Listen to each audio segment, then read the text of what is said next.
All right, now Wake Up Nigeria is the place where you can always find that little bit of inspiration, especially from people's stories.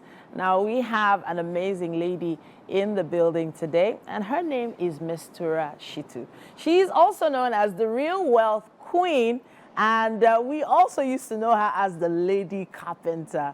Now, whenever you hear stories like this, you're definitely inspired. It's great to have you back. Welcome. Thank you, Titi. Good morning. All right. So now last time you here was about, what, 3 years, 4 years ago? That's true. 4 years ago? Yeah. And you came to come and talk about your carpentry business. Absolutely. And all that. But you've really evolved since then.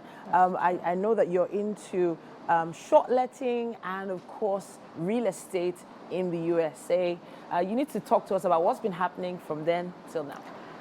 Well, thank you, Titi. Thanks for having me. It's good to be back in the studio. People know me to be the Lady Carpenter, and I was also into real estate in Nigeria and hospitality business. Okay. But there was need for me to, expand.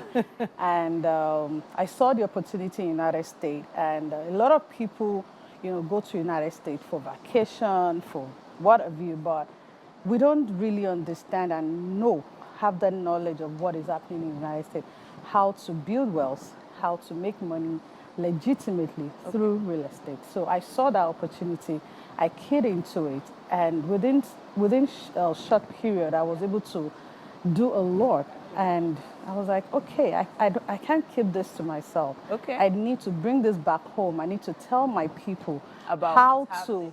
Exactly. That we actually have lenders in the United States who are willing to... Let me stop you there, because let's talk about the compare and contrast of real estate here in Nigeria and that of the US. So here we have a lot of developers. We have brokers that sell land, especially in Lagos and the environs. Exactly. I know you've tried that business before, but what's the difference between doing it here and doing it abroad? Number one thing is the funding. Okay. You have people, lenders, who are willing to give you 90% of the value of the property in America. Wow. But we hardly find that here. If you want to build a house in Nigeria, let's say it costs 100 million naira. Okay. I kid you not, you have to bring that money out of your pocket. Of course. Yes, I know we have mortgage in Nigeria too, but how many people have the documentation to access that mortgage? But in the United States, the reverse is the case.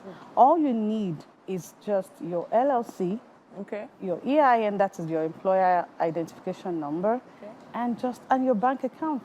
Okay, that's just what they need. Obviously, when you talk about owning property abroad, you assume that you are a citizen or at least have a long-term visa, or maybe a family member that lives in the U.S. Far from the truth. That's not true. Okay. So what you need to own your property in the United States are those things I mentioned earlier. Okay. Your LLC.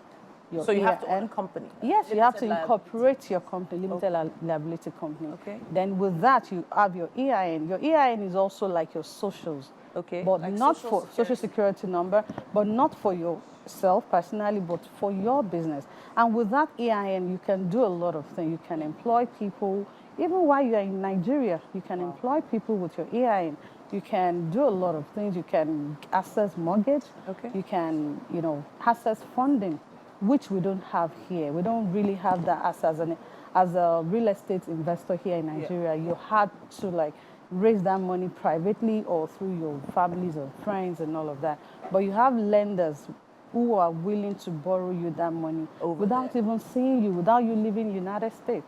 Wow. So when I saw these opportunities, I said, wow, I have to bring this back home and tell my people. So this is something you've done back to back. We're seeing some visuals there, some videos there. Yes. Now, these properties you're showing us are in Texas, right? They're in Houston, Texas. Houston, Texas. Absolutely. And so essentially, if you buy these properties, what are you doing with them? Are you living or moving into them immediately, or what are you doing with them? No, as a real estate investor, you are buying and selling, or you're buying and renting it out. Okay. So we call it fix and flip. The first one is we buy undervalued property or distressed properties, right? When you say distressed, that means somebody really just needed to sell their property. Somebody needed to sell the property through wholesalers. Okay. Most people buy from the MLS, that's a multi-listing service. Yeah. But we buy from the wholesalers. We buy from people who are willing to sell their property. They don't have time to waste. Let's say they are going through divorce, probate, or inheritance, or they want to move. They don't have that time, luxury of time. So they sell to the wholesalers. We buy from them. Then we rehab them. That means we add value to those properties. Then we sell them at the market price. We buy under the market price. So we buy, take for example, you buy a property of $50,000. You had value of $30,000. You have the luxury of selling that property like $200,000, $230,000.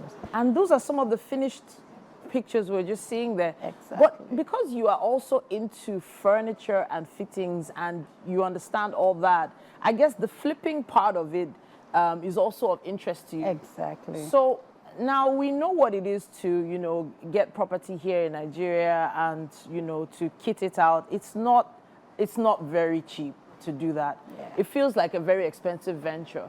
But I'm not sure if it's easier abroad to do. Talk to us about it. It's actually easier. Okay. Because here in Nigeria, you get to raise that money yourself. Okay.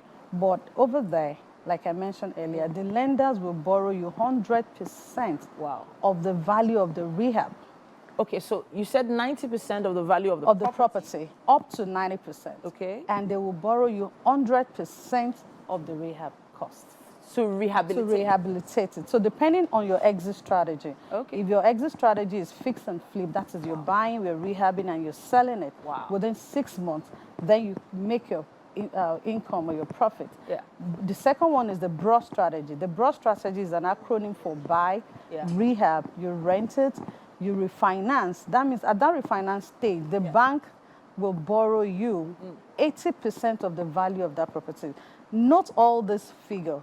Wow. The initial lender will borrow you 90%. We call them hard money lenders. But when you're done, we've added value to banks will not buy. They will not undervalue because they don't understand the value. So, but when you have that value, then the bank will borrow you up to 80% of the value of the property. Then the last R of the broad strategy is repeat. Okay. Because so you are an investor, then you repeat that process. Okay, so obviously we don't want to let too many cats out of the bag because we know that this is what you do and you are the specialist in it. We can't really put a value on it until you actually see it. But I'm seeing some before and after shots there, and it's really impressive. But how long did it take for you to learn all this? Because it's one thing to do it in Nigeria and then, start finding your feet abroad. Did you have to go to school or a training school or Obviously, college? Talk to us about that. Yeah, I'm a protege of Grant Cardone. If you're very familiar with social media, I'm one of the students in Grant Cardone, and also I'm a student in California, Real Success Real Estate Academy. Wow. I had to go to those schools to learn how to build wealth and also to understand the loopholes that most people don't know and understand. Please don't tell us those loopholes. Well, don't tell us no yet. problem. But we know there are definitely some loopholes that work. Yeah. But now, why go up? So this is the question now. Everybody is saying we need to reinvest in our own country. Why go abroad now? Why did you go outside? Why couldn't you just, stay home and focus on building? Well, it's just the main thing is access to funding. Okay. It is easier to access funding over there than here. Then we all know the power of dollar. I mean, if you own your investment legitimately, as an investor, you can have different buckets of investments. Okay. So you have your investment back home in Nigeria, and you also have abroad. Okay. Sometimes you want to go for your vacation. Yeah. You're not thinking of, how I'm going to do the exchange rates and all of that. Because you already have Because you have your money there, exactly. You're thinking of medical bills, your children's school fees. Yeah. You can actually invest in this kind of properties, and you know that whatever profit you're making from them, you can put these profits into your exit strategy and your goal. Wow. I have to say, it's one of the first times I'm actually hearing someone break down something you could do abroad that doesn't involve going into, you know, a caregiving industry, or maybe, you know, security. And so there are a lot of people that, you know, go drive trucks, they, you know, they go into logistics and start, you know, joining different industries abroad. But this is one of the first times I'm hearing about this real estate angle. But here, you know, the climate is very different. So it does take a lot of learnings. But what advice would you give to anyone who has maybe heard this now and is, you know, has a few questions? What advice would you give to them? They're probably thinking about doing something like this. What would you say? Well, I will advise them to just plunge in. You can research all this information I said on the internet. Okay. I didn't, you know, invent anything. So if you're willing to, if any of those things fit into your goal, like you want to have money abroad for your vacation, for your children's school fees and all of that, and because of the, you know, fluctuation in our currency, you can actually plunge into this real estate opportunities, and you're sure that you have your legitimate business, you have your money working for you whilst you're here. Not all of us will want to move to abroad, definitely. But you have your investment. You don't have to live in America to own these properties. Wow. And the lenders doesn't even need to know you. All they need is just those 3 documents. Wow. And you're fine. You're building generational wealth. That is the key. You want, like I always say that, I want my grandchildren or great-great-grandchildren to think about me in the grave and like, oh my God, we've got the best grandma or great-grandma because I'm leaving wealth for them.